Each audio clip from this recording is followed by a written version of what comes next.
Bab 147. Aku ingin room ini. Jingle, jingle. Reina Mahrez berusaha menjatuhkan Kenzi dengan kecantikan dan keseksiannya, tetapi pada saat ini, ponsel Kenzi berdering. Halo.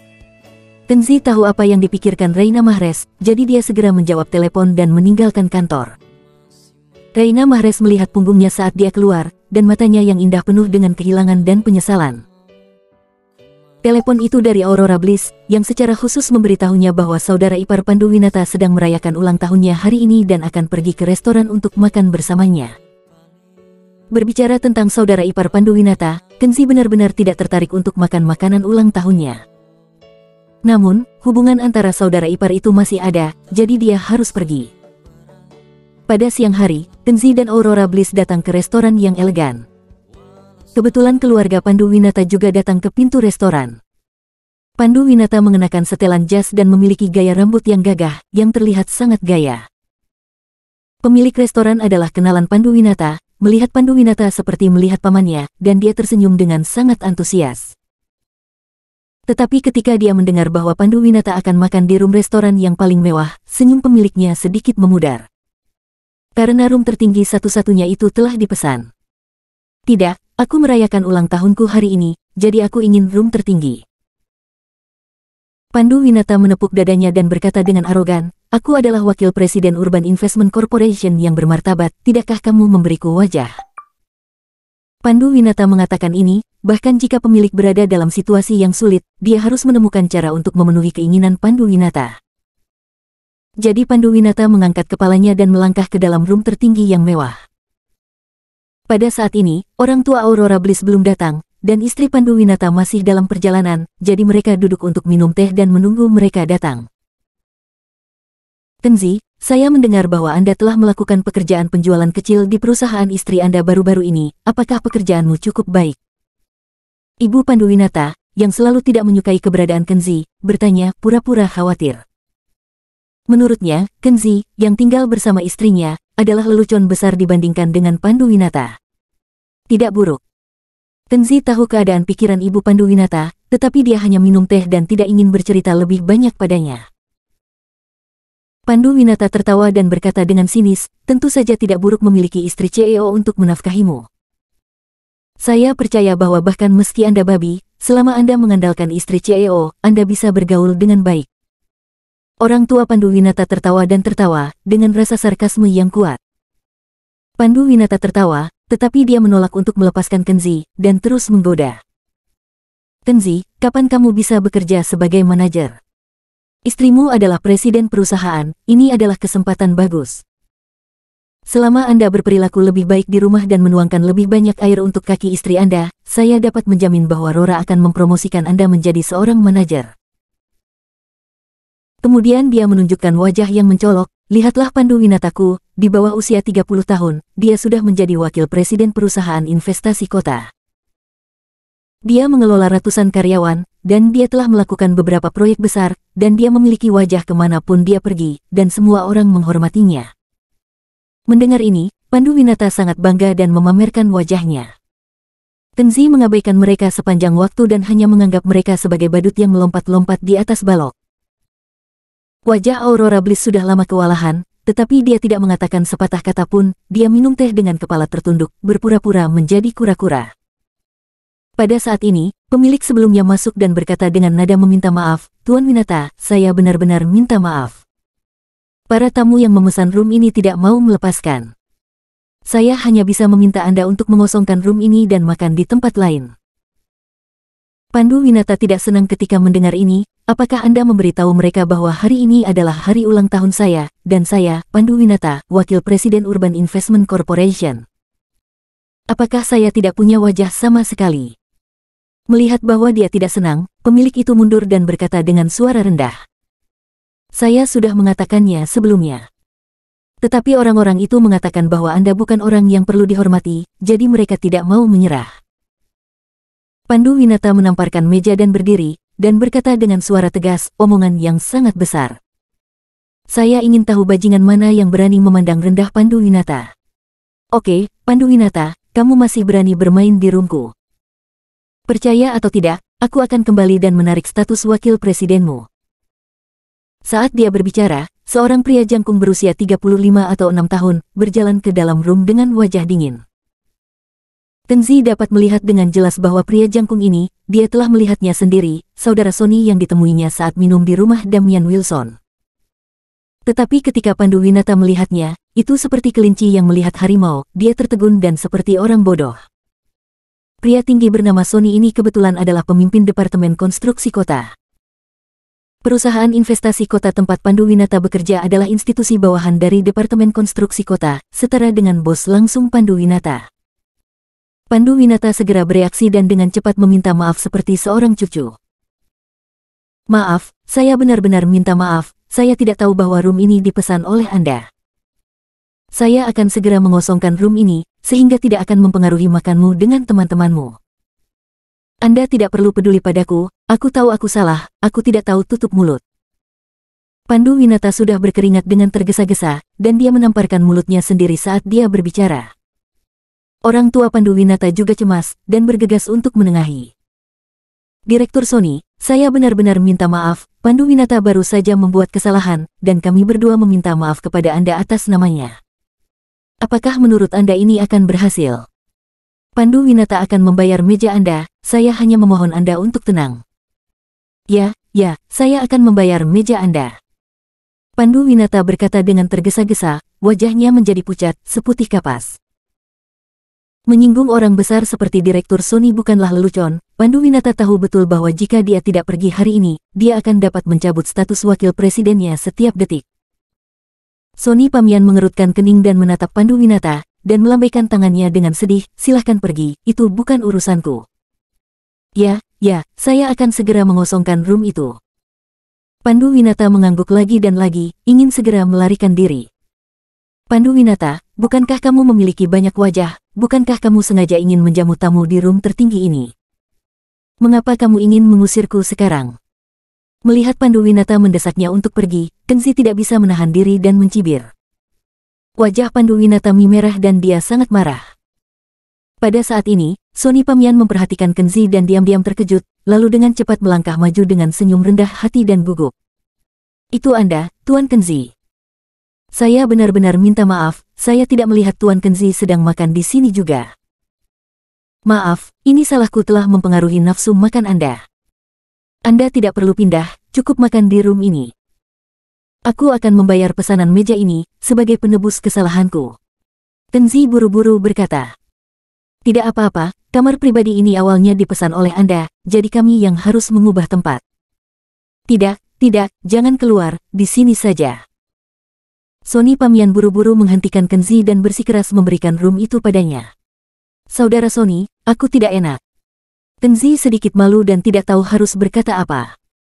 Sony Pamian berkata dengan senyum di wajahnya. Tuan Kenzi, Anda benar-benar tidak perlu sungkan, Anda masih harus memanggil saya Junior Sony, itu lebih pantas. Setelah mendengar ini, Panduwinata dan yang lainnya semua terkejut dan benar-benar bingung. Kenzi memiliki wajah yang sangat bagus.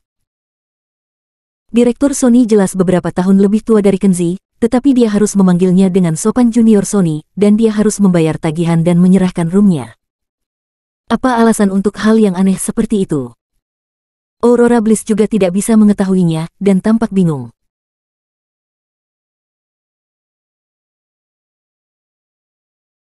Bab 148. BMW Istri Melayang. Setelah Sony Pamian pergi, seluruh room menjadi sangat sunyi, dan keluarga Panduwinata memandang Kenzi untuk waktu yang lama dengan ekspresi terkejut dan takut. Aurora Bliss menatapnya hanya dengan rasa ingin tahu dan pertanyaan. Kenzi minum teh sendiri seperti tidak ada masalah. Setelah waktu yang lama, Panduwinata bertanya ragu-ragu, Kenzi, Direktur Sony sangat sopan padamu, apakah kalian berdua memiliki persahabatan? Kenzi mengabaikannya dan meniup lembut tehnya. Keluarga Panduwinata saling memandang dan berkomunikasi diam-diam dengan mata mereka. Saat berikutnya, Ibu Panduwinata tertawa seperti krisan tua, dan menjadi akrab dengan Kenzi. Kenzi, saya dapat melihat bahwa hubungan Anda dengan Direktur Sony jelas tidak biasa. Kamu memiliki wajah yang begitu besar, jika kamu berbicara dengan Direktur Sony pasti akan berhasil. Pada akhir tahun ini, Panduwinata ingin bersaing untuk bos penuh waktu, kamu keluar bantu dan katakan sesuatu untuk Panduwinata. Pada saat ini, Ibu Panduwinata tampak seperti sedang berusaha menyenangkan, bagaimana mungkin dia masih memandang rendah Kenzi seperti sebelumnya. Mereka semua mulai memanggil Kenzi, kamu, tampak seperti pelayan budak. Melihat ibunya memperjelas pikiran terdalamnya, Panduwinata juga menunjukkan senyum penuh kasih dan menepuk tangan Kenzi. Kakak yang baik, tidak perlu membicarakan hubungan antara kita berdua.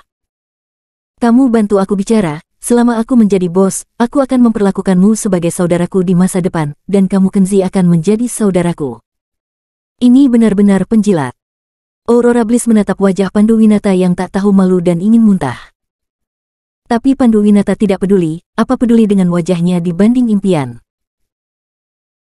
Tidak hanya Panduwinata yang tidak peduli, bahkan ayah dan ibu Panduwinata tidak peduli, mereka semua berkumpul di sekitar Kenzi, tersenyum seperti bunga krisan, menyanjung seperti air pasang, dan memuji, berharap Kenzi bisa maju ke depan membantu Panduwinata.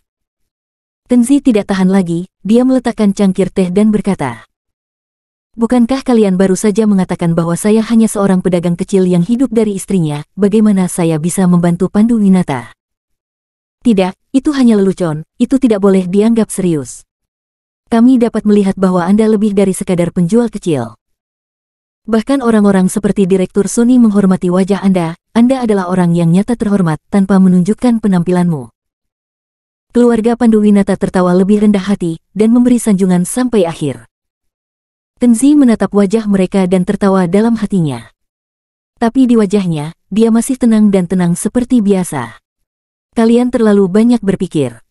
Kenzi menyesap tehnya dengan ringan dan berkata, saya bertemu Direktur Sony hanya sekali di meja makan, dan kami sama sekali tidak memiliki persahabatan yang mendalam, jadi saya tidak dapat membantu. Saudara ipar yang terlalu bangga pada dirinya sendiri, dia sering menghinanya, bagaimana Kenzi bisa membantu orang seperti itu. Itu masih kalimat yang sama, mengingat hubungan antara saudara, Kenzi sudah sangat baik karena tidak menginjak Panduwinata. Ibu Panduwinata jelas tidak mempercayainya, jadi dia buru-buru berkata, tidak mungkin. Direktur Sony menyebut dirinya junior Sony di depanmu, bagaimana mungkin dia tidak memiliki persahabatan yang mendalam? Panduwinata meringis dan menyanjung.